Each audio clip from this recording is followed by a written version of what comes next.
Pagi, selamat kita boleh bertemu dalam kasih Tuhan Kristus. Bapak sudah diberkati pagi yang indah ini. Amin. Allah kita sembah adalah Allah yang ajaib, yang boleh menolong kita semua. Puji Tuhan.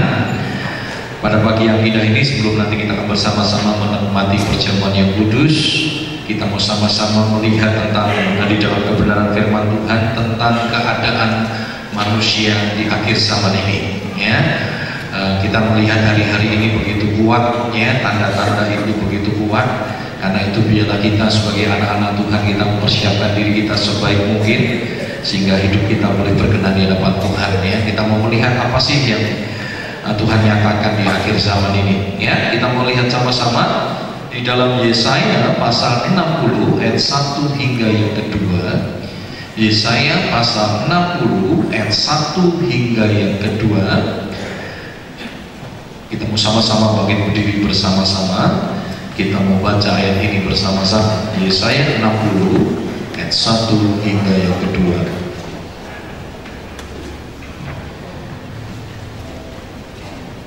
Iya, kita mau baca sama-sama. 2, 3. Bangkitlah menjadi teranglah, sebab terangmu datang dan kemuliaan Tuhan terbit atasmu. Sebab sesungguhnya kegelapan menutupi bumi dan kegelapan menutupi bangsa-bangsa, tetapi terang terbit atasmu dan kemuliaannya menjadi nyata atasmu. Puji Tuhan. Silakan duduk. Ya, firman Tuhan pada pagi yang indah ini datang kepada kita menceritakan bahwa di akhir zaman ini, di hari-hari akhir ini, kita diperhadapkan dengan dua keadaan yang sangat kontras, dua keadaan yang sangat berbeda, dua keadaan yang sangat bertentangan, dan dua keadaan ini tidak dapat disatukan, tidak dapat ditengahi. Ya, tidak dapat ditengahi. Jadi dua keadaan ini yang sangat kontras dan saling berlawanan. Dikatakan bahwa di akhir zaman ini ada kondisi di mana dunia ini ada di dalam kegelapan, ya, di dalam kegelapan, bahkan dikatakan di dalam kekelaman. Ya, jadi gelap itu menutupi bumi, tetapi bangsa-bangsa akan ditutupi dengan kekelaman. Kekelaman itu adalah satu kondisi yang pekat, satu keadaan yang begitu gelap. Ya, gelap itu bukan hanya gelap, tapi pekat, dalam kondisi yang begitu kepekat. Ya, itu ada satu keadaan. Tetapi di pihak lain dikatakan di dalam kondisi yang pekat dan gelap itu ada terang Tuhan yang tetap terbit. Ya, jadi ada terang Tuhan yang tetap terbit di tengah kondisi yang pekat, di tengah kondisi yang gelap di dalam dunia ini. Tetapi terang Tuhan akan tetap terbit.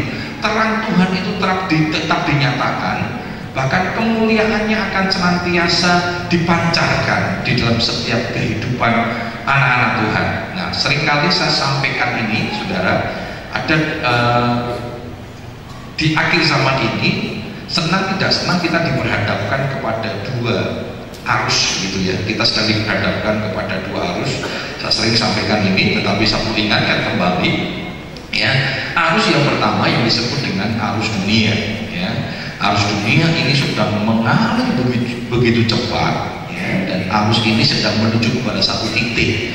Titik itu disebut dengan titik kehancuran. Ya, dunia sedang dibawa kepada titik itu. Ya, lalu di arus yang berbeda, dan ini sangat kontras, yaitu arus gereja Tuhan. Arus gereja Tuhan pun sedang mengalir begitu cepat, ya, begitu cepat, dan arus gereja Tuhan pun sedang mengalir menuju kepada satu titik. Titik itu titik kesempurnaan. Jadi ada dua kelompok arus yang sangat berbeda, ya, di mana arus yang pertama itu arus dunia itu menuju kepada kehancuran, sementara arus gereja Tuhan sedang dibawa menuju kepada kesempurnaan. Nah, kita harus mengambil sebuah keputusan. Ya, saya pikir keputusan yang tidak rumit. Ya, kalau dikatakan dilematis, enggak juga, saudara, ya, karena akhir dari setiap keputusan kita itu jelas, gitu. Akhir dari setiap keputusan dari dua pilihan itu jelas, yaitu kehancuran dan kesempurnaan. Nah, saudara, kita mau lihat dulu di firman Tuhan pada pagi yang indah ini dalam keadaan dunia di akhir zaman ini, ya, keadaan dunia di akhir zaman ini, keadaan manusia dunia di akhir zaman ini, sehingga seperti firman Tuhan di dalam Matius 24, sehingga kita tidak mengalami kegelisahan, sehingga kita tidak mengalami keterkejutan, ya. Matius 24 diingatkan, jangan kamu gelisah. Banyak di hari-hari akhir ini, banyak manusia yang ketika melihat keadaan ini menjadi gelisah. Nah, betul saudara ya, banyak orang gelisah hari-hari ini. Bahkan ketika gelisah, firman Tuhan minggu lalu dikatakan orang ini tidak menjadi tenang, orang ini menjadi khawatir, sehingga orang ini tidak bisa berdoa. Ya, dikatakan dalam 1 Petrus 4, kuasailah dirimu sehingga engkau menjadi tenang, sehingga engkau bisa berdoa. Nah, saudara, di hari-hari akhir ini keadaan-keadaan banyak yang begitu mengejutkan kita, keadaan-keadaan banyak yang membuat kita gelisah. Karena itu firman Tuhan luar biasa, saudara semuanya. Tuhan itu mengingatkan kepada anak-anaknya. Ya, di luar anak-anak Tuhan nggak pernah diingatkan itu, saudara. Tetapi Tuhan mengingatkan kepada anak-anaknya melalui kebenaran firman Tuhan jauh ya sebelum kita lahir. Firman Tuhan sudah mengingatkan. Maka dikatakan dalam Matius 24, jangan kamu gelisah. Karena keadaan-keadaan itu memang harus terjadi. Keadaan-keadaan itu harus terjadi. Nah, saudara, kita mau melihat dulu di dalam 2 Timotius 3 ayat yang pertama. 2 Timotius 3 ayat yang pertama dikatakan demikian. 2 Timotius 3 ayat yang pertama ini bicara tentang keadaan-keadaan di akhir zaman, ya, di akhir zaman. 2 Timotius 3 yang pertama dikatakan demikian, ketahuilah bahwa hari-hari terakhir akan datang masa yang sukar. Pada hari-hari terakhir akan datang masa yang sukar, ya. Dikatakan masa yang sukar itu di dalam bahasa aslinya disebut dengan kata kalipos, artinya satu keadaan yang berat untuk dihadapi, ya, satu keadaan seperti orang yang sedang memikul gitu, saudara ya. Lalu dikatakan mengalami kesakitan fisik atau mental. Dari kata kalipos ini satu keadaan yang luar biasa. Digambarkan kata kalipos ini digambarkan seperti binatang buas yang berbahaya, ya, binatang buas yang berbahaya, atau untuk laut yang sedang mengamuk. Jadi kata kalipos ini digambarkan juga kalau ada binatang yang berbahaya, ya, yang begitu mengancam, ya, begitu mengancam sehingga orang mengalami banyak ketakutan karena kondisi ini memang kondisi yang begitu membahayakan, kondisi yang begitu mengancam. Nah, saudara, kata kalipos ini juga digunakan, ya, juga digunakan dalam Matius 8 ayat 28. Coba kita lihat ya, untuk perbandingan, ya, Matius 8 ayat 28, di mana diceritakan tentang ada orang yang kerasukan setan di Gadara, ya, orang yang kerasukan setan di Gadara. Matius 8 ayat 28 dikatakan demikian, setibanya di seberang, yaitu di daerah orang Gadara, datanglah dari pekuburan 2 orang yang kerasukan setan menemui Yesus. Mereka sangat berbahaya sehingga tidak seorang pun yang berani melalui jalan itu. Nah, kata kalipos itu digambarkan orang yang kerasukan setan yang ada di Gadara, sehingga orang-orang gak berani lewat situ. Karena apa? Kalau lewat situ, waduh, bahaya, saudara, terancam, kondisinya terancam, ada satu kondisi yang begitu mencekam. Nah, firman Tuhan dikatakan di hari-hari akhir ini kita akan mengalami kalipos, kita akan mengalami kondisi-kondisi yang begitu sukar, yang oleh orang dunia itu sesuatu yang begitu mengancam, sesuatu yang berat untuk dihadapi. Ada banyak orang-orang yang hari-hari ini mengeluh menghadapi kehidupan ini. Bahkan Alkitab juga menyatakan, waktu dikatakan ada 1.000 orang yang rebah di sisi kiriku, 10.000 rebah di sisi kananku. Ada kondisi-kondisi di hari-hari akhir ini, banyak orang yang mengalami kolap, kondisi-kondisi yang membuat mereka jatuh, mereka tidak bisa bertahan, ya, secara ekonomi. Kita lihat banyak perusahaan-perusahaan yang kolab, sekolah-sekolah pun dilikuidasi, saudara ya, kolab karena kondisi-kondisi yang begitu sulit, nggak gampang, ekonomi yang begitu sulit, satu keadaan yang tidak mudah yang dihadapi di hari-hari akhir ini. Tetapi itulah kondisinya, itulah firman Tuhan. Firman Tuhan mengingatkan kepada kita akan terjadi kondisi yang sulit. Karena itu biarlah kita tidak menjadi gelisah. Kenapa? Di pihak yang lain tadi kita lihat ada kemuliaan Tuhan yang masih terbit, ada kemuliaan Tuhan yang terus dinyatakan di tengah-tengah kondisi dunia yang begitu sulit, begitu sukar.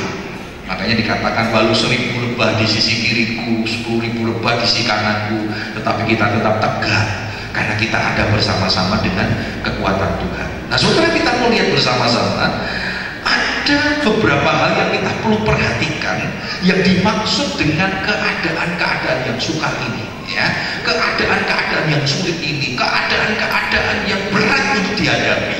Ya, yang pertama apa? Yang pertama adalah di akhir zaman ini kita akan melihat keadaan moral manusia yang semakin jahat. Sekali lagi saya ulang, di akhir zaman ini kita akan melihat keadaan moral manusia yang semakin jahat. Jadi kalau kita lihat keadaan-keadaan manusia yang begitu mengerikan di hari-hari akhir ini, ya itulah firman Tuhan.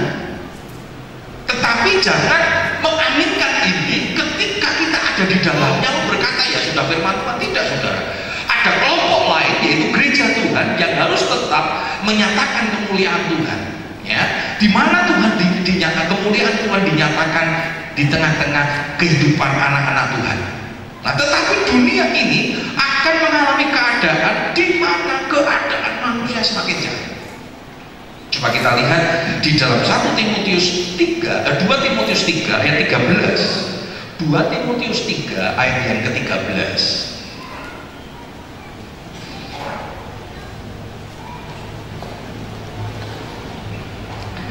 2 Timotius 3 ayat 13 dikatakan demikian. Sedangkan orang jahat dan penipu akan bertambah jahat, mereka menyesatkan dan disesatkan. Dikatakan di hari-hari akhir ini keadaan dunia, keadaan manusia akan bertambah jahat, bertambah jahat. Ya, kalau kita lihat nanti zamannya Nuh, jahat, sudah jahat sekali. Maka dilenyapkan semua manusia di muka bumi, hanya 8 yang mau percaya sama Tuhan, ya, yang mau percaya kepada Tuhan. Tetapi dikatakan dunia akhir ini kehidupannya semakin jahat. Jadi dari kejahatan manusia yang pernah terjadi di muka bumi, di hari-hari akhir ini kejahatan semakin memuncak. Beberapa minggu yang lalu kita mendengarkan satu berita yang begitu miris, saudara ya, geng motor. Ini baru ramai sudah, geng motor yang ada di Bandung beberapa waktu yang lalu. Mereka merampok untuk apa tuh, saudara? Tidak ada tujuan, hanya untuk senang-senang, hanya untuk menyatakan eksistensinya, hanya untuk foya-foya. Kemarin lebih parah lagi, saudara, ya. Mereka rame-rame bawa samurai, saudara. Pokoknya lewat ada orang di samurai saja, saudara. Melihat orang ngegeletak, saudara, mereka ketawa, mereka senang. Nggak cuma itu loh, bawa air keras disiramkan, yang tidak ada urusan apa-apa, saudara. Kita lihat kiri sekali, mereka hanya melihat ketika orang menderita sebenarnya luar biasa, saudara. Mereka ada sebuah kebanggaan, mereka merasa hebat. Nah, saudara, ini firman Tuhan sudah dikatakan di akhir zaman akan semakin jahat. Kita nggak mau kaget dengan kondisi-kondisi ini, karena firman Tuhan ingatkan kepada kita bahwa itulah keadaan akhir zaman. Jahat, kejahatan luar biasa, saudara. Moral manusia semakin jahat. Kalau sudah lihat itu, kenapa ada bencana-bencana alam, ya, gunung meletus, sudah erupsi, banyak yang korban di atas, saudara. Kenapa mereka korban? Mereka ingin nengok rumah, mereka ingin lihat rumah. Kenapa mereka ingin dapat rumah, saudara? Mereka takut barang-barang berharganya hilang, betul nggak, saudara?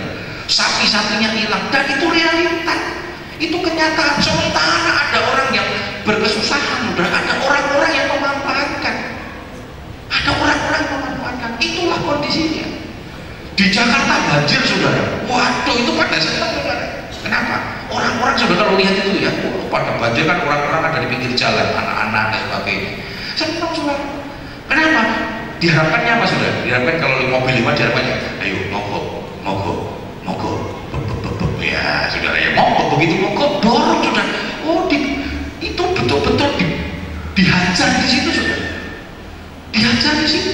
Bahkan kalau yang nggak mogok, saudara, itu sengaja knalpotnya dibuntuti, saudara, mati di situ. Saya pernah tinggal di sana. Makanya kalau di Jakarta daerah, saudara, kalau pergi ke Jakarta, kalau musim banjir begitu, saudara, itu knalpot dikasih selang, ya, dikasih selang, ditarik, terus selangnya ditarik ke atas, saudara, biar supaya nggak bisa diumpetin. Itu kondisi. Ya, dulu kalau saudara mogok di jalan, saudara, ya, banyak orang seneng ya, betul ya, mas, tolong mas, didorong, nur ya mas, selesai, saudara. Sekarang saudara bisa begitu mogok, mas, tolong mas, kalau saudara mau teriak-teriak, ya enggak mau, saudara. Atau kalau enggak datang didorong setelah hidup, dia apa itu? Gitu lah. Enggak ada ucapan terima kasih, dok. Nuwun nggih mas, enggak ada. Enak menuwun, itu mogok pakai nasi katanya. Satu kondisi, tapi itulah dunia, saudara. Itulah dunia. Coba kita lihat lebih lengkap lagi di dalam 2 Timotius 1 ayat 1 sampai 5. 2 Timotius 1 ayat 1 sampai 5, keadaan moral manusia di akhir zaman ini. 2 Timotius 3 ayat 1 sampai 5 dikatakan demikian. Ketahuilah bahwa pada hari-hari terakhir akan datang masa yang sukar. Perhatikan, manusia akan mencintai dirinya sendiri dan menjadi hamba uang. Mereka akan membual dan menyombongkan diri. Mereka akan menjadi pemfitnah. Mereka akan berontak terhadap orang tua dan tidak tahu berterima kasih, tidak memperdulikan agama, tidak tahu mengasihi, tidak mau berdamai, suka menjelekkan orang, tidak dapat mengekang diri, garang, tidak suka yang baik, suka berkhianat, tidak berpikir panjang, berlagak tahu, lebih menuruti hawa nafsu daripada menuruti Allah. Secara lahiriah mereka menjalankan ibadah mereka, tetapi pada hakikatnya mereka memungkiri kekuatannya. Jauhilah mereka. Saudara, ini firman Tuhan. Jadi kalau Bapak Saudara melihat kondisi-kondisi manusia di akhir zaman ini seperti ini, saudara, ya inilah firman Tuhan. Firman Tuhan sudah mengingatkan kepada kita, inilah yang terjadi. Kita hanya bisa berkata demikian, oh berarti orang ini bukan anak Tuhan, orang ini bukan kelompok gereja Tuhan yang sedang dibawa kepada kesempurnaan. Ini keadaan dunia di akhir zaman. Dan kita sebagai anak-anak Tuhan dikatakan tadi, ayat yang terakhir, jauhi mereka itu. Bukan hanya menjauhi, saudara. Yang paling ironisnya kita mungkin ada di dalamnya. Itu yang menjadi ironisnya, saudara. Firman Tuhan sudah mengingatkan kepada kita, ini yang akan terjadi. Ini keadaan. Dikatakan secara lahirnya mereka melakukan kegiatan-kegiatan ritual, kegiatan-kegiatan agama, kegiatan-kegiatan ibadah, tetapi dikatakan mereka memungkiri kekuatannya. Mereka tidak percaya ada kekuatan di tengah-tengah ibadah. Ketika firman Tuhan disampaikan, mereka tidak percaya bahwa firman Tuhan ini sebuah kebenaran. Nah, saudara, kalau kita sudah tidak percaya kepada kebenaran firman Tuhan, bagaimana kita mempercaya kepada Tuhan? Kita bisa memahami Tuhan, kita bisa mempercayakan hidup kita kepada Tuhan karena kita percaya kepada kebenaran. Inilah kondisi di akhir zaman. Ingat, katakan, jauhilah mereka. Jauhilah mereka. Kalau Bapak bisa ingat firman Tuhan beberapa waktu yang lalu tentang Mazmur pasal yang pertama, ya, tentang dosa yang diajak, berbahagialah orang yang tidak berjalan pada jalannya orang fasik, ya, tidak berdiri di jalannya orang berdosa, dan yang tidak duduk dalam kumpulan pencemooh. Masih ingat? Itu bicara dosa. Dosa itu nikmat, dosa itu meningkat, dosa itu mengikat, dan akhirnya kita terikat. Nah kalau sudah terikat nggak bisa lepas, sudah kita ada di dalamnya. Nah firman Tuhan katakan jauhi mereka. Jangan kita hidup di dalam karakter-karakter yang kita lihat firman Tuhan di dalam 2 Timotius 3. Ini yang terjadi di akhir zaman. Dan saya percaya kita mengamini keadaan ini. Yang ada di sekitar kita mengamini itu.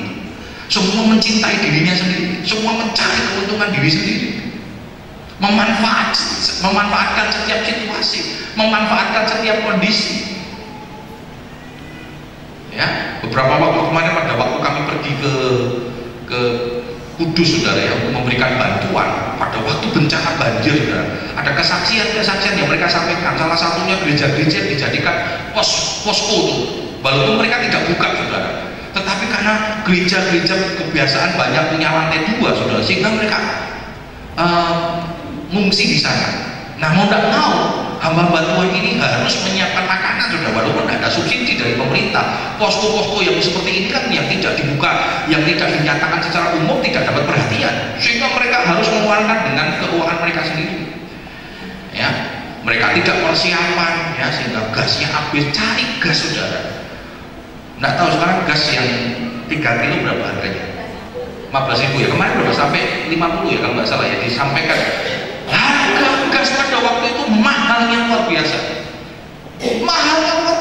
Orang memanfaatkan kondisi, ya, begitu terjadi kondisi ini, manfaatkan, Indomie, Supermie mahal harganya, ya, bensin mahal harganya. Saya pada waktu gempa di Jogja, Klaten, saudara, saya 2 minggu setiap hari membawa bantuan ke sana. Ya, cari bensin harganya 20.000. Waktu itu bensin belum semahal sekarang, saudara, ya, 20.000. Sampai saya bilang, Mas, naik mau ya tidak apa-apa, tidak mau ya sudah, banyak yang mau, katanya. Ya, Indomie di toko-toko dihajar habis, saudara, harganya habis kali. Ya karena kita perlu, kita butuh, mau tidak mau, saudara. Itulah kondisi. Jadi ketika terjadi bencana, yang ada dalam otaknya apa? Gimana ya cari untung, gimana ya cari untung, gimana cari untung. Kita masih ingat, saudara, pada waktu tsunami di Aceh, ada satu tokoh terkenal, tokoh ormas, ya, yang begitu terkenal, ternyata korupsi bantuan, masuk penjara sampai sekarang. Waktu gempa di Jogja, saudara, dijual, ya, di daerah Jogja sana ada dijual Indomie murah, tapi tidak bukan Indomie, mie instan murah, tapi mereknya bermacam-macam, saudara. Mau merek apa saja, pokoknya harganya murah, mereknya macam-macam. Jadi itu sumbangan kita bawa, saudara, ya, kita bawa, lalu sudah kepenuhan gitu ya, disimpan, dijual lagi dan sebagainya. Bayangkan itu satu kondisi yang begitu memprihatinkan, tetapi itu harus terjadi. Wahyu katakan di akhir zaman ini yang jahat semakin jahat, yang najis semakin najis, tetapi yang kudus semakin kudus. Ayat ini mendukung apa yang disampaikan dalam Yesaya 60 tadi. Ada 2 kelompok yang sangat berbeda, sangat mencolok. Sementara yang satu selalu hidup dalam kesempurnaan, akan sedang menuju pada kesempurnaan. Kelompok lain semakin hari semakin jahat, semakin hari semakin jahat, semakin hari semakin jahat. Itu keadaannya. Yang kedua, ya, keadaan manusia di akhir zaman. Yang kedua tadi, yang pertama kondisi manusia, keadaan moral manusia semakin jahat. Yang kedua, di akhir zaman ini keadaan manusia sudah mulai kehilangan kasih. Bahkan dikatakan kasih menjadi tawar. Ya, terjemahan lama dikatakan kasih menjadi tawar. Coba kita lihat di dalam Matius 24 ayat yang ke-12.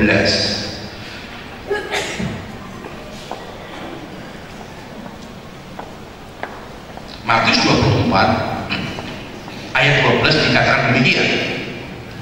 Dan karena makin bertambahnya kedurhakaan, maka kasih kebanyakan orang akan menjadi dingin. Dikatakan di akhir zaman ini kedurhakaan akan semakin meningkat. Nah, saudara, apa yang dimaksud dengan kedurhakaan?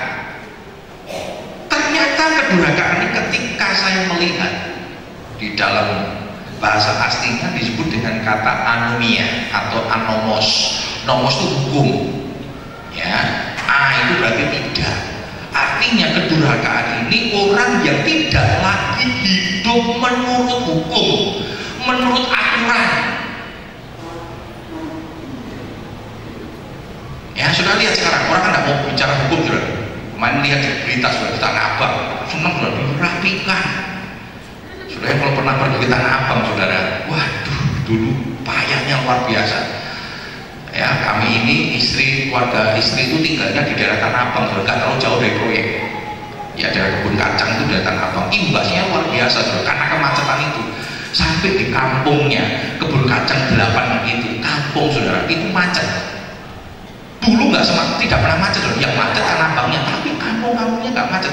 Tapi karena Tanah Abangnya macet itu jadi jalan tikus, saudara. Macetnya luar biasa. Sampai satu kali waktu, ya kira-kira 2 tahun yang lalu pada waktu saya ada di Jakarta gitu ya, mau ke gereja. Jadi antara rumah rumah keluarga dengan gereja itu jaraknya mungkin 50 meter, saudara. Saya begitu keluar dari gang, saudara, kondisinya macet. Mau nyebrang, saudara, di tengah-tengah kampung, bukan jalan, di tengah-tengah kampung itu betul berhenti, kampung, saudara. Saya berhenti, nggak bisa kemana, jalan kaki aja nggak bisa, loh. Ini motor, mobil, dan sebagainya, sampai saya di tengah-tengah begini. Itu selama 10 menit. Sampai saya teriak, Jakarta, Jakarta, melampaui macet. Saya bilang, waduh, beberapa orang Jawa lihat saya ketemu, Mas, masalah yang Jakarta, katanya. Akhirnya dibetulkan. Kenapa, saudara? Nggak ikuti aturan. Beberapa gubernur wali kota tidak berani membuat sebuah ketegasan. Tidak boleh jualan di pinggir jalan. PKL itu begitu satu masang didiamkan 2, 3, 4 itu sudah penuh, saudara, jalannya penuh, tidak bisa buat lewat lagi. Dibetulkan sesuai aturan, bukan sesuai aturan. Banyak orang yang menentang atas nama kemanusiaan, gitu, saudara. Wah, ditentang, tapi akhirnya dijalankan. Semuanya naik, ya, ke blokir, saudara, ya. Di blokir saja. Sepi lah, sepi kok yang disalahkan pemerintah itu, ya. Dodolan sepi disalahkan pemerintahnya. Ramai lagi. Kemarin mereka pokoknya turun lagi ke jalan, walaupun tidak di jalannya, itu di kampung, saya tahu itu daerahnya, saya tahu karena daerah sana saya cukup hafal. Itu bukan jalan sudah, tapi kampung, ya. Dia mulai buka di kampung, jalan kampung di sampingnya proyek Tanah Abang gitu. Waktu ditanya, lupa apa tidak melanggar peraturan? Dia tidak usah peraturan katanya. Yang penting jualan saya laku. Nah, saudara, inilah kondisinya, inilah keadaannya. Banyak orang aturan lah. Yang penting pokoknya sudah tidak usah ikut aturan. Itulah keadaan dunia. Orang tidak lagi hidup sesuai dengan peraturan, apalagi peraturan firman Tuhan. Orang mulai banyak menentang. Itulah orang usah titik-titik firman Tuhan, titik-titik firman Tuhan. Loh, saudara, hidup kita harus berdasarkan firman Tuhan. Mazmur katakan pada Daud, firman itu pelita bagi kakiku, terang bagi jalanku. Ketika orang tidak hidup berdasarkan firman Tuhan, dia ada dalam kegelapan, dia tidak mampu hidup, saudara. Karena itu kita perlu firman Tuhan yang menerangi hidup kita senantiasa. Ya, kita perlu hidup dari firman Tuhan. Nah, banyak di hari akhir dikatakan orang tidak mulai lagi hidup berdasarkan firman Tuhan. Akibatnya apa? Dikatakan kasih mulai dingin, kasih mulai tawar. Nah, saya cari ternyata kata durhaka sama tawar itu menggunakan kata yang sama, anomos juga, saudara. Waduh. Jadi akibat orang yang tidak lagi hidup atas kebenaran firman Tuhan, akibatnya apa? Orang ini tidak mungkin jalankan firman Tuhan. Kasihnya pun tidak berdasarkan firman Tuhan. Dikatakan kasihnya juga anomos, kasihnya juga melanggar. Artinya apa, saudara? Kasihnya sudah tidak lagi hidup sesuai dengan hakikatnya. Kasih hanya diucapkan saja, saudara. Sesuatu yang tinggal diucapkan saja, tidak pernah dipraktekkan kasih itu.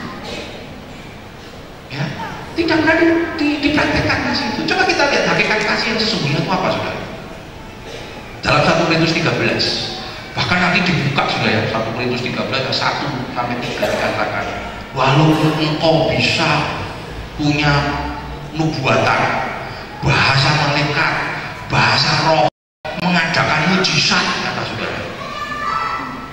Ini kan bicara karunia-karunia roh.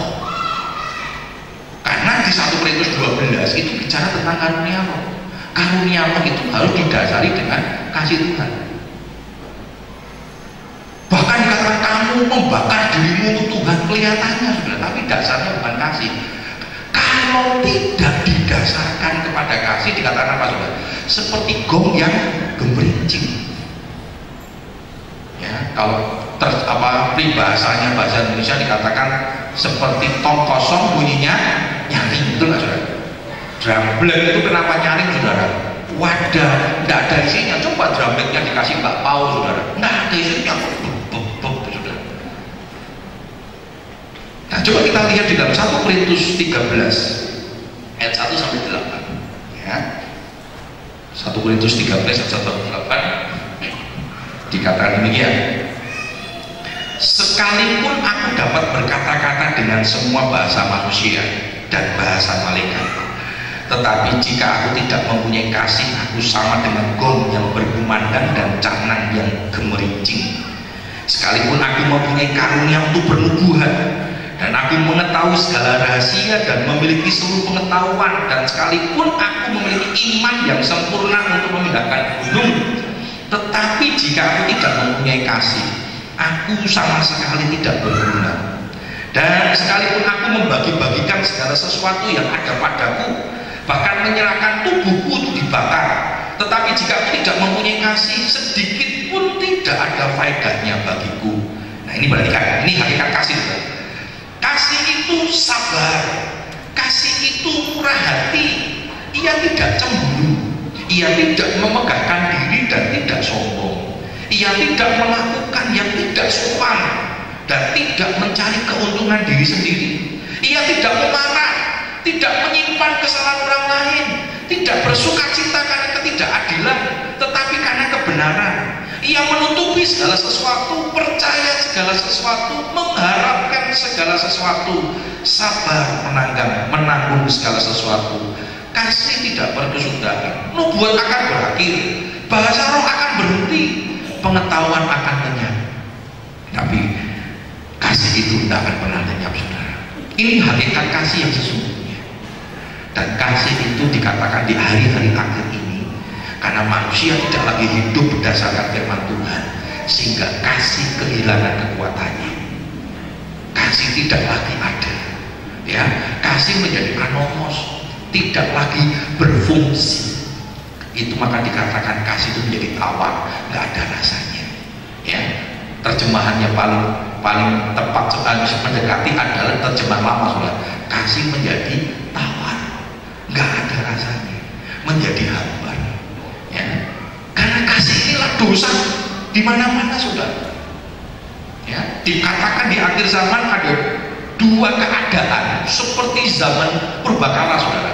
Ya, di akhir zaman ini akan mengalami satu keadaan seperti zaman pada purbakala. Ada dua zaman purbakala, yaitu zamannya Nuh dan zamannya Lot. Zamannya Lot apa? Kawin mengawinkan, makan minum. Ya, lalu dikatakan zamannya Lot minum-minum dan dosa-dosa penyimpangan seks. Ya, homoseks, lesbian dan sebagainya itu sudah ada pada zamannya Nuh. Pada zamannya Lot di Sodom dan Gomora, maka dihancurkan oleh Tuhan. Tapi luar biasa saudara ya. Tadi firman Tuhan katakan apa dalam 2 Timotius 3? Di akhir zaman itu lebih parah lagi keadaannya. Jadi jangan heran ya. Dulu nggak ada kontes kecantikan Ratu Waria, nggak ada. Dulu nggak ada. Sekarang sudah mereka berani mengeksposkan diri juga. Nggak malu. Kenapa? Karena semakin jahat, dosa semakin memuncak. Lalu orang mulai menerima, ya sudahlah, mereka juga manusia, mereka boleh punya hak. Saudara, kita tidak boleh kehilangan firman Tuhan. Jangan karena etika. Kita harus tetap firman Tuhan. Kalau firman Tuhan kata dosa ya, dosa. Ya, dosa ya dosa. Bapak Ibu harus terus punya. Kalau mungkin kita punya anak, punya saudara yang seperti mengalami titik ini, saudara. Saudara harus berjuang, berdoa terus. Jangan malah mungkin akibat, karena kan itu bisa akibat karena orang tua, saudara. Pengen punya anak wedok, lahirnya anak lanang, disiapkan, sudah nyiapkan boneka, disiapkan, mau pakai sembayang anak wedok, lahir cowok, saudara. Lah anak cowok dikunciri, anak cowok dibedai, saudara. Ya, kita harus ajarkan dari sejak kecil. Bu Ika itu senangnya koleksi, saudara. Punya koleksi boneka dari sejak dia boneka, sejak dia punya boneka pertama kali. Nggak tahu usia berapa tahun, di fotonya ada sampai sekarang ada, dikoleksi oh, dari sejak dulu kita pacaran satu di boneka, dikoleksi, mimpinya apa? Sorbene anak-anak wedok baru dibuka, saudara. Jadi disimpan, ditaruh lemari, dikunci, saudara. Pokoknya nek dua anak wedok dikeluarkan, ya biar anaknya mainan, saudara. Anak pertama biasanya kan enak-enak saja, sudah mau anak mau wedok ya wis beres, saudara. Bahkan yang dijalurkan laki, saudara, gitu ya. Waktu dokternya katakan, saya kenal dengan dokternya, saudara, ya. Dokter Kartipin di Kota Solo itu saya dekat sekali, ya. Baik. Salah satu keuntungannya setiap kali periksa orang bayar, gitu, saudara, ya. Waktu tanya, Pak Gus, selamat ya, selamat, katanya. Kenapa? Anaknya lanang. Wah, anak pertama biasanya lanang diselamatin, saudara. Ya sudah, berarti kan kardus masih ditutup, ya, boneka masih disimpan, masih ada anak kedua, saudara. Begitu anak hamil yang kedua, saudara, ya, saya tidak pernah tanya-tanya, ya, sampai biasanya di apa namanya USG, saudara, ya, di USG gitu. Oh, belum kelihatan, katanya, gitu, ya. Sudah berapa bulan kemudian, terus dokternya katakan, tidak apa-apa ya bagus. Saya kaget, saudara, tidak apa-apa, ini ada apa ini, maksudnya? Tidak apa-apa ya, wong laki perempuan sama saja, katanya. Maksudnya gimana? Anaknya laki-laki, selamat, katanya. Oh, tidak apa-apa, puji Tuhan. Tidak punya anak perempuan, besok ya punya anak perempuan sudah mantu, saudara, ya. Nah, saya bilang, ya sudah, kardus ditutup rapat, saudara, ya. Jangan karena begitu terus mana pengen anak wedok, saudara, ditandani, dikasih boneka, ya jangan, saudara, ya. Dikasih Barbie, ya, saudara. Memang tidak ada hubungan antara cowok dengan Barbie, tapi sudah anaknya jadi kebiasaan, saudara. Oh, jadi kayak warna pink gitu, saudara, ya. Kalau warna pink saya belum juga loh. Warna pink, warna cewek saya nggak tahu, saudara. Di sini mungkin warna pink, warna cewek, saudara. Kalau sudah pergi ke Afrika sana, saudara, oh mereka warnanya nyolok-nyolok, saudara. Pink, ya apa namanya, yang merah, yang itu. Kenapa, saudara? Karena di Afrika sana itu kan padang pasir. Ya, jadi kalau mereka jalan di padang pasir, kalau warna mencolok itu kelihatan. Itu sebenarnya seperti itu, ya. Itu kulturnya seperti itu. Nah, saudara, jangan kita yang akhirnya menciptakan anak seperti itu. Ada anak-anak akibat seperti itu sebenarnya bukan karena gennya, saudara. Karena orang tua yang salah memperlakukan anak. Nah, saudara, ini dosa yang luar biasa di hati saya. Keadaan yang luar biasa di hati saya. Kasih sudah menjadi tawar. Nah, karena itu biarlah kita sebagai anak-anak Tuhan, gereja harus tetap mewartakan kasihnya. Gereja harus mensiarkan kasihnya. Karena ini hakikat gereja yang sesungguhnya. Hakikat gereja yang sesungguhnya. Kita harus selalu mensiarkan kasih. Ya, semaksimal mungkin kita coba siarkan kasih. Walaupun kita mungkin ada sedikit keterbatasan, tetapi seberapa besar kita bisa mensiarkan kasih. Kita mau siarkan kasih itu bagi kemuliaan nama Tuhan. Yang ketiga, keadaan manusia tidak di akhir zaman. Yang ketiga apa, saudara? Yang pertama tadi moral semakin jahat, yang kedua kasih menjadi dingin, yang ketiga ini, saudara, ini tidak enak, saudara. Ini tidak enak, ya. Yaitu penderitaan yang akan dialami oleh anak-anak Tuhan. Jadi di hari-hari akhir ini anak-anak Tuhan akan mengalami penderitaan, bahkan penganiayaan. Wah, bagus, sangat bahkan yang ketiga, ya, enak, saudara, ya. Nah, enak yang ketiga, tapi yang diberitakan, saudara, supaya ngerti firman Tuhan. Jangan kaget, ya, jangan kaget. Akan ada penderitaan, bahkan penganiayaan yang akan dialami oleh orang-orang Kristen. Saudara di sini nyaman, saudara. Saudara di sini nyaman, ya. Di Salatiga ini sangat nyaman, sangat nyaman. Tapi saya pernah ingatkan, ya, hati-hati. Zona nyaman ini cukup membahayakan iman kita kalau kita tidak hati-hati. Ada banyak orang-orang di luar sana untuk ibadah, tidak gampang, saudara. Alkitab baru disobek-sobek, dibagi-bagikan. Betapa ibunya hari ini saya dapat Matius 1, wah nunggu seminggu baru dapat Matius 2 juga. Loh ini bukan, ini betul-betul satu keadaan yang terjadi, yang ada di luar kota Salatiga.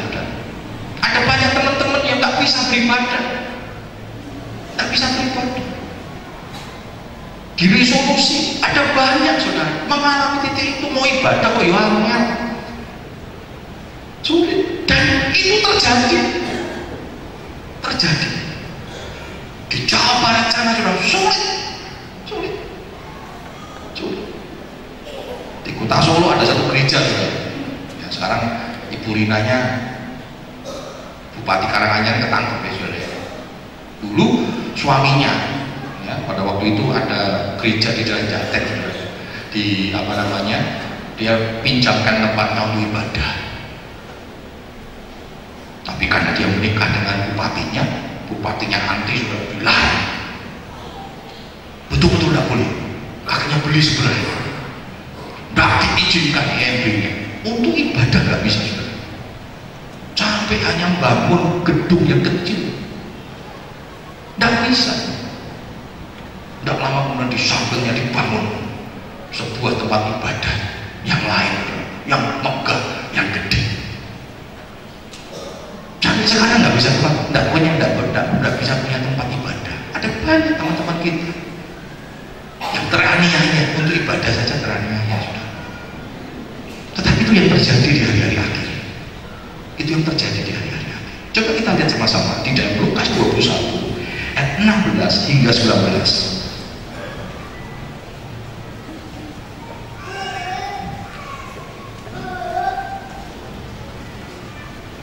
Dikatakan demikian, dan kamu akan diserahkan juga oleh orang tuamu, saudara-saudaramu, kaum keluargamu, dan sahabat-sahabatmu, dan beberapa orang di antara kamu akan dibunuh, dan kamu akan dibenci semua orang oleh karena namaku.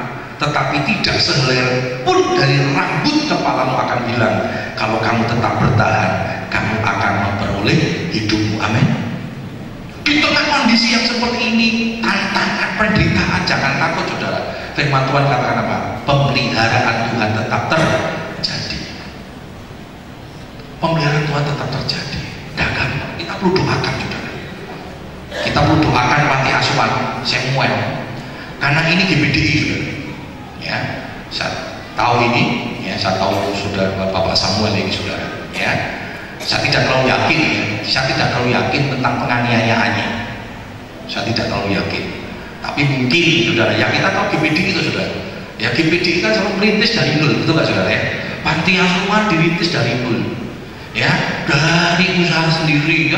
Ya pokoknya uluran tangan orang-orang yang punya beban. Yang punya beban pasti ya dikatakan layak, ya tidak layak saudara. Karena GBDI itu saudara, kita tidak mungkin bisa nolak ya, betul nggak saudara? Ya, Om Martin Musuh, saudara lihat sekarang ya yang di panti asuhan Bawen ya. Dulu awal-awal merintis, aduh dia sempat diserang sama LSM karena untuk menghidupi panti asuhannya, untuk menghidupi anak-anaknya, dia jualan bakso, ya, jualan makanan, dijual di terminal, lalu anak-anak panti asuhannya disuruh jualan, ya, lalu sama LSM-nya diekspos, mempekerjakan anak dan sebagainya, saudara. Ya karena GPDI memang tidak punya kekuatan donatur. Sekarang baru orang mulai lihat, mulai support. Dulu soal cerita, waduh, penderitaannya luar biasa. Belum dicaci, dimaki, gereja-gereja melihatin dengan sebelah mata sudah, ya, begitu sudah. Tidak bantu, hanya mungkin begitu kejadian diserang, difitnah, dimaki-maki, tidak bantu. Semua mama Tuhan banyak, wah didatangi bertobat dulu katanya, anak mau dipekerjakan, ya mau datang sama beras 1 kuintal, enggak. Nah sekarang baru, tapi dia bertahan, sekarang diberkati oleh Tuhan, dan dia menjadi berkat sekarang bagi banyak. Saudara ada banyak saudara, penganiayaan dialami, tetapi kalau bertahan dikatakan apa tadi? Bertahan akan diberkati oleh Tuhan. Jangan lari saudara, karena nggak mau menderita. Banyak anak Tuhan nggak mau menderita saudara. Disuruh tinggalkan, ya. Kalau mau tak kasih jabatan, tapi Jual Yesusmu, kok mau saudara? Sementara jabatan, betul nggak saudara? Jabatan sementara, harta benda sementara. Ada orang yang datang sama, mau nggak nikah sama saya? Orang kaya saudara, tapi jual Yesusmu. Sementara kekayaan saudara, fana. Bertahan, walaupun mungkin kondisinya nggak nyaman saudara, kondisinya nggak nyaman.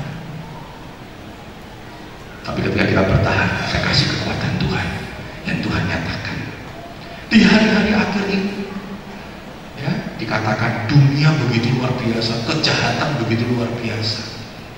Bahkan itu senantiasa menekan hidup kita untuk kita tinggalkan Yesus. Ada ajakan, ada mungkin ancaman juga. Gak cuma ajakan, bisa ancaman. Ada banyak pekerjaan-pekerjaan yang mungkin kondisi seperti itu. Ada salah satu anak dari jemaat kita yang lingkungannya Islam semua, dari Jawa Timur, lingkungannya Islam semua. Kita berdoa, ya, keluarga di Kota Solo selalu ingatkan, pokoknya bertahan, percaya, harap Yesus, andalkan Yesus. Dan dia diberkati sudah, amin. Diberkati, jangan ikut. Secara moral hari-hari ini kalau kita ikut Tuhan itu berat. Kerja misalnya saudara, ya diajak nggak betul gitu ya, waduh enggak, saya anak Tuhan, saya nggak bisa. Anak Tuhan, yang penting kan uang, dapat uang banyak. Loh saudara, bertahan itu di kerjaan pasti ditentang ya. Kenapa? Gara-gara kita. Jadi nggak lancar korupsinya gitu. Ada seorang, saya kenal di kota Jakarta sekarang almarhum, seorang polisi. Terakhir dia Brigjen saudara ya. Brigjen apa? Brigjen ya, kalau di kepolisian Brigjen ya, bintang 1. Tapi lama teman-temannya udah ngecek bintangnya 3. Waktu saya kenal masih AKBP saudara. Kerjanya pun bagian apa namanya litbang. Sampai saya ngomong gini, om ini kok teman-temannya udah pada bintang semua, kok masih apa namanya belum sampai ke titik itu. Ya saya jujur gitu ya. Saya nggak mau korupsi, tapi tidak apa-apa. Yang penting saya menikmati kasih Tuhan. Sampai anaknya waktu dia jadi satlantas saudara, kepala lantas di Madiun, kota Madiun. Anaknya usia 17 tahun ngomong sama papanya, "Pak, aku buatkan sih. Sana buat sana ke polisi, ke kantor satlantas sana." Loh, apa namanya papa kan ketuanya. Anak papa ya malah harus ikuti ujian SIM katanya. Enggak digawe loh bisa. Dia mulai betul-betul ngurus saudara. Lalu almarhum polisi ini telepon anak buahnya, anak saya mau buat SIM sesuai dengan jalur, tidak boleh dipermudah, ujian pun nek ralus. Sampai anak buah ngomong, "Pak, ini tak gawe ini saya ganti bisa enggak?" Nah, ikuti aturan. Saya yang kepala bagian Satlantas, kalau ngajari seperti itu, kita ganti calon yang ngajari seperti itu, ya akhirnya rusak yang dunia kan. Ikuti warnanya protes, ikuti ngantri gitu. Padahal kenal semua ya, sampai pekemu ya anak buahnya, anak bapaknya sampai saya tahu kamu mempermudah mas. Ngantri, ujian dulu, ujian sih, terus ditanya, gimana lulus nggak? Lulus pak, bolusnya lulus betul pak, ya udah lulus. Anaknya sangat bangga saudara. Ini SIM karena saya ujian, betul ujian, luar biasa saudara. Tapi nggak sugih, saudara. Maksudnya nggak sugih seperti yang enggak saudara, enggak. Mobilnya cuma 1, yang KIA Carnival kita lihat saudara ya, cuma 1. Punya rumah ya, kondisi jenderal masih punya rumah ya cukup untuk ukuran ini cukup bagus, tapi tidak seperti yang dibayangkan. Kenapa? Dia hidup benar. Tapi apa yang dikatakan, saya menikmati berkat Tuhan. Saya nggak pernah takut mau disidang sama KPK nggak takut. Nah, orang-orang biasanya nggak, sudah hidup seperti ini sudah takut, sudah, betul nggak? Takut. Ini apalagi pentolannya pegang, wah yang lain takut, waduh ini nyangkut kemana-kemana ini, ya sudah pernah terima ini, pernah ini, pada takut. Tapi itulah kondisi yang sama. Jangan takut juga, walaupun mungkin kita mengalami kondisi yang tidak disukai, karena kita hidup benar di lingkungan pekerjaan, di kampung, dimanapun kita tinggal, kita tidak disukai karena kita mempertahankan hidup sebagai gereja Tuhan yang terus sedang dibawa kepada kesempurnaan.